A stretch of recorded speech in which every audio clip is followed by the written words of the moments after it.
कर्क लगन के चार्ट में हम सूर्य और बुध की युति पर लगातार विचार कर रहे हैं। इस वीडियो में अब चर्चा करेंगे आपके पंचम भाव के लिए।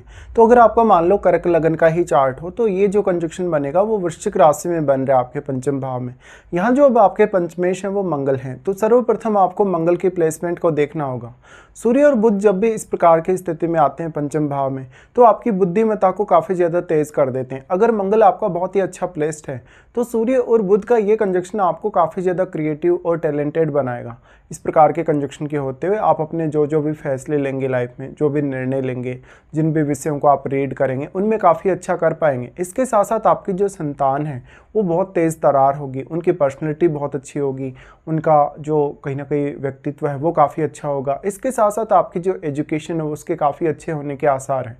यहाँ पे अगर मंगल आपका अच्छा प्लेस्ड नहीं है या मान लो बुध अगर वक्री होकर बैठा है पंचम भाव में तो कभी कभी आपकी एजुकेशन में कुछ प्रॉब्लम्स आती हैं स्टार्टिंग में, लेकिन बाद में आगे चलकर आप अपनी हायर स्टडीज़ या अपने रिसर्च जैसे कार्यों में काफ़ी अच्छा परफॉर्म करते हैं। इस प्रकार के जातकों का अगर देखा जाए तो उनमें किसी भी विषय को बहुत गहराई से जाकर समझने या सीखने की क्षमता अवश्य होती है।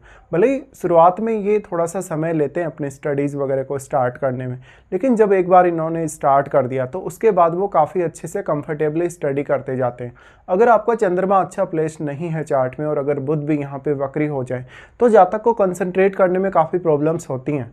अगर मान लो आपका बुध लेकिन सूर्य के प्रभाव में है ज़्यादातर, या मान लो बुध आपका अस्त हो जाता है, उस स्थिति में आपके लिए ये कंजक्शन और भी ज़्यादा फेवरेबल हो जाएगा। क्योंकि वैसे तो यहाँ मंगल का फायर पावर है इस घर में, और मंगल का अगर दृष्टि हो तो और भी ज़्यादा यहाँ फायर पावर बढ़ जाएगा। बट जो सूर्य हैं ऑलरेडी अपनी फायर पावर इस हाउस को प्रोवाइड कर रहे हैं, और बुध के अस्त होने के केस में जो बुध को एनर्जी है वो भी सूर्य से मिलेगी। ऐसे में बुध के जो गुण हैं थोड़े और इन्हेंस होंगे। ऐसी स्थिति में आपको ये नज़र आएगा कि आप सोचने विचार करने में काफ़ी फास्ट हो सकते हैं। कोई भी प्रकार की दुविधा हो, समस्या हो आपकी लाइफ में, कोई भी प्रकार का कंपटीशन फेस करना हो आपको, कोई भी प्रकार की कैरियर रिलेटेड ऐसी स्थिति जिसका सामना आप नहीं कर पा रहे, उन मामलों में ये कंजक्शन काफ़ी बेहतरीन तरीके से आपको सपोर्ट करेगा। बुध आपके चार्ट के हिसाब से 12वें घर के भी लॉर्ड हैं, तो ऐसा कंजक्शन आपको बहुत सारी हिडन एबिलिटीज़ देता है। आपकी क्रिएटिव स्किल्स को काफ़ी मजबूत बनाता है। आपको रिसर्च करने, टेक्नोलॉजी से रिलेटेड कार्यों, आपको जैसे एआई से रिलेटेड कार्यों या जो भी कंप्यूटर से रिलेटेड जो लैंग्वेजेस होती हैं उनसे रिलेटेड कार्यों में काफ़ी ज़्यादा सक्षमता प्रदान करता है। ऐसे जातक कभी कभी कुछ हद तक दूसरों का माइंड रीड करने में या दूसरों की एबिलिटीज़ को समझने में भी काफ़ी माहिर हो सकते हैं। यहाँ पे फिर डिपेंड करेगा कि मंगल कितना अच्छा प्लेस्ड है। जितना अच्छा आपका मंगल प्लेस्ड होगा चार्ट में उतना ही अच्छा ये कंजक्शन प्रभाव दिखाएगा। साथ ही साथ कोई भी अन्य ग्रह जिसका प्रभाव आपके पंचम भाव पे, आपको उस ग्रह को विचार अवश्य करना चाहिए। यहाँ पे जो अब क्योंकि बुध हैं वो आपके चार्ट में 3rd हाउस के भी लॉर्ड हैं। 3rd हाउस के लॉर्ड होने की वजह से और जब वो 12वें घर के लॉर्ड हैं तो बेसिकली आपको अपनी जो नेचुरल टैलेंट है, अपनी जो नेचुरल स्किल्स हैं उन्हीं पर सबसे ज़्यादा ध्यान देने की आवश्यकता है। और क्योंकि बुध की क्वालिटीज़ यहाँ सूर्य के प्रभाव में होने की वजह से काफ़ी ज़्यादा इन्हेंस हो रही हैं। बुध के लिए ये बात आपने काफ़ी बार सुनी होगी कि बुध जिस भी प्लैनेट के साथ बैठते हैं, विशेषकर अगर वो एक फायरी ग्रह के साथ बैठते हैं तो वो उसी ग्रह के हिसाब से बिहेव करने लगते हैं। तो सूर्य के साथ बुध का होना, वैसे भी दोनों आपस में मित्र ग्रह हैं और सूर्य अपने मित्र के घर में है। सूर्य एक राजा के समान ग्रह है, तो राजा की तो बात बुध को सुननी ही पड़ेगी क्योंकि बुध यहाँ राजकुमार के तौर पे है। इसलिए निश्चित तौर पे आपको सूर्य पर ज़्यादा ध्यान देने की आवश्यकता है। अगर बुध सूर्य के प्रभाव में है, सूर्य के काफ़ी क्लोज है, अस्त है, तो आप ये समझ सकते हैं कि कुछ हद तक जो बुध के प्रभाव हैं वो सूर्य से प्रभावित होंगे। और जब भी सूर्य किसी भी प्लैनेट को भले ही अस्त कर रहा है, चाहे बुध को अस्त कर रहा है या आपके चार्ट में किसी भी अन्य ग्रह को भी यदि अस्त कर रहा है, उस केस में सूर्य ये इंडिकेट करने की कोशिश करता है कि उस प्लैनेट विशेष से संबंधित जो रिजल्ट हैं वो कहीं ना कहीं सूर्य देगा या वो रिजल्ट कहीं ना कहीं सूर्य से प्रभावित जरूर होंगे। ऐसे केस में आपके लिए सूर्य बहुत ही अच्छा धनयोग का निर्माण कर रहे हैं क्योंकि वो दूसरे घर के स्वामी होकर पंचम में आ रहे हैं। तो आपका वाणी से रिलेटेड जो टैलेंट है, आपका कम्युनिकेशन से रिलेटेड जो अपने अंदर टैलेंट है, उसको आपको सामने लाने की आवश्यकता है। सूर्य और बुध के इस कंजक्शन की वजह से आप लाइफ में बहुत कुछ करने में सक्षम होंगे। साथ ही साथ लाइफ में आप जो गोल लेके चलेंगे उनको पूरा करने की हर संभव कोशिश करेंगे। इस प्रकार का जातक काफ़ी मल्टी टैलेंटेड होने की वजह से काफ़ी सारे एरियाज़ में वो अपना कैरियर बना सकता है। वो फाइनेंस के फील्ड में बहुत अच्छा काम कर सकता है, टेक्नोलॉजी या इंजीनियरिंग रिलेटेड फील्ड में अच्छा कर सकता है।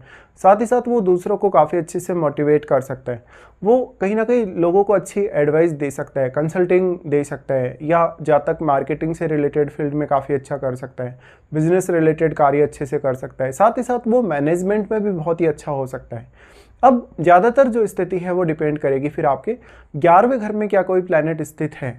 देखिए 11वें घर में जो बैठा प्लैनेट है, क्योंकि वो सूर्य और बुध दोनों से प्रभावित भी होगा और वो ग्रह सूर्य और बुध पर अपना प्रभाव भी अवश्य डालेगा। ऐसे केस में 11वें घर में बैठा हुआ प्लैनेट आपके लिए काफ़ी इंपॉर्टेंट हो जाता है। इसके साथ साथ जो मंगल की इंपॉर्टेंस है वो आपके लिए सबसे ज़्यादा है। तो अब मान लो आपका मंगल जितना अच्छा प्लेस्ड होगा चार्ट में, सूर्य उतना ही ज़्यादा यहाँ कंफर्टेबल फील करेंगे। और अगर ऐसे कंजक्शन को बृहस्पति जैसे ग्रह से दृष्टि मिल जाती है, अगर मंगल जैसे ग्रह से अगर दृष्टि मिल जाती है, तो ये कंजक्शन और भी ज़्यादा आपको फेवर कर सकता है। इस प्रकार का जातक लेकिन सोचने समझने विचार करने में किसी भी हद तक जा सकता है, कितनी भी गहराई तक वो जाकर विचार कर सकता है। ऐसे जातक अंदर ही अंदर बहुत सारी ऊर्जा समेटे हुए होते हैं, वो कहीं ना कहीं बहुत कुछ सोच रहे होते हैं अंदर अंदर, और उनकी जो फीलिंग्स है कभी कभी उतना अच्छे से सामने आती नहीं है। अब एक ही वजह से आपको दिक्कत हो सकती है, जब आपका अगर यहाँ बुध वक्री हो जाए। वक्री होने के केस में आप जो बोलना चाहते हैं, जो आप किसी को बताना चाहते हैं, उसमें थोड़े कन्फ्यूजन में आ सकते हैं, क्योंकि बुध एक ड्यूअल प्लैनेट है। ड्यूअल होने की वजह से आप जो सोचेंगे, जो विचार करेंगे या जो फाइनल फैसला लेंगे, कहीं ना कहीं वो बात आप किसी को ना बताकर कोई और ही बात आप बता देंगे और आप अपनी लाइन से भटक जाएंगे। इस प्रकार का कंजक्शन होने से जातक को अलग अलग तरीके से धन कमाना, शेयर बाजार, लॉटरी, सट्टा वगैरह या धन कमाने के मामले में, इन्वेस्ट करने के मामले में जातक को रिस्क लेना काफ़ी पसंद होगा। और इसमें आप सफल तभी हो पाएंगे लेकिन जब आपका मंगल अच्छा प्लेस्ड होगा या फिर बृहस्पति जैसे ग्रह का यहाँ प्रभाव होगा। देखिए सूर्य और बुध के इस प्रकार के कंजक्शन से जातक अपने अंदर थोड़ा सा ईगो अवश्य पाल लेगा, क्योंकि जब उसके कार्यों में उसको सफलता मिलने लगेगी तो उसका जो एनर्जी लेवल है वो और भी ज़्यादा बढ़ जाएगा। और क्योंकि आप चंद्रमा से रिप्रेजेंट होने वाले पर्सन हैं तो आपकी अपेक्षाएं काफ़ी तेज़ी से बढ़ती हैं, आप और भी ज़्यादा फिर इमोशनल होते जाते हैं। नॉर्मली आप इमोशनल हैं प्रकृति के द्वारा, लेकिन फिर और ज़्यादा इमोशनलिटी बढ़ती है। तो यहाँ आपको बेसिकली बुध पर ज़्यादा फोकस करने की आवश्यकता है। इस स्थिति में आपको ज़्यादातर लॉजिकल चलने की आवश्यकता है। सूर्य और बुध का प्रभाव आपके 11वें घर पे पड़ेगा, जहाँ पर आपके नेटवर्क सर्कल को ये दोनों ही ग्रह काफ़ी बढ़ाने वाले होंगे। इसके साथ साथ आपका लोगों के साथ जो कन्वर्सेशन है, लोगों के साथ जो आपका व्यवहार है, जो आपका बिहेवियर है, वो काफ़ी मैटर करने वाला है। इस प्रकार के कंजक्शन के होते हुए लाइफ में आपको काफ़ी कुछ सीखने को मिलेगा। अपने अनुभवों को आपको दूसरों के सामने बांटने का मौका भी अक्सर मिलेगा। ऐसा जातक लेकिन अपने अंदर बहुत कुछ छुपाए हुए रख सकता है, फिर भी वो बहुत ज़्यादा गुप्त हो सकता है। जातक अपनी प्राइवेसी पर फोकस बहुत ज़्यादा कर सकता है। ऐसे जातक अक्सर अगर शुक्र की प्लेसमेंट अच्छी ना हो या शुक्र का प्रभाव मान लो पंचम घर पे हो, तो वो लव अफेयर्स में भी काफ़ी ज़्यादा इंटरेस्ट लेते हैं। ऐसे जातक बातें घुमाने या चालाकी आप बोल सकते हो, इस मामले में काफ़ी अच्छे हो सकते हैं। इस प्रकार के जातक कोई भी विषय में बहुत गहराई तक सोचने, विचार करने या निष्कर्ष निकालने की क्षमता वाले होते हैं। तो कठिन से कठिन विषय या जटिल से जटिल विषय ऐसे लोगों को काफ़ी ज़्यादा पसंद आते हैं, जो सामान्य लोगों के लिए बहुत ही ज़्यादा जटिलता भरे होते हैं।